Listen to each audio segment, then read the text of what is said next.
Hello everyone, আসসালামু আলাইকুম। Welcome to my channel. This is my new blog. সবাই কেমন আছেন? আশা করি সবাই অনেক অনেক ভালো আছেন। আলহামদুলিল্লাহ, আমিও অনেক ভালো আছি।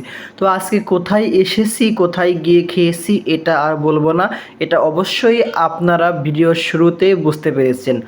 তো ফাইনালি এখন আমাদের সামনে খাবার চলে এসেছে। আমরা অর্ডার করেছিলাম খিচুড়ি এবং গরুর গোশতের কালাভুনা, সঙ্গে ছিল বিভিন্ন ধরনের ভর্তা। তো আমার সঙ্গে আমি একা গিয়েছিলাম না, আমার সঙ্গে ছিল ছোট ভাই আশিক। গতকাল সন্ধ্যায় আশিক ফোন দিয়ে বলল, ভাইয়া অনেকদিন বাইরের কিছু খাওয়া হয় না, তো আজকে আমরা কোথায় গিয়ে কিছু খেয়ে আসি। তো আমি বললাম যেই কথা সেই কাজ, চলো যাই খেয়ে আসি। তো আমরা ফাইনালি আজকে চলে এসেছি ভেড়ামারা 12 মাইলের ড্রাইভার হোটেলে। এখানকার প্রাইসগুলো একদমই রিজনেবল এবং অনেক অনেক টেস্টি, লোভনীয় হয়ে থাকে।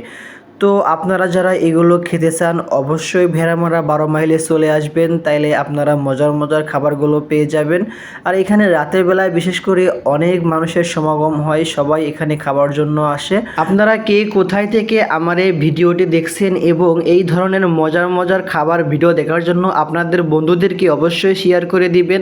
তো আবার দেখা হবে সামনের কোনো ভিডিওতে। সবাই ততক্ষণ ভালো থাকবেন, আমাদের জন্য দোয়া করবেন। আসসালামু আলাইকুম, টাটা, আল্লাহ হাফেজ।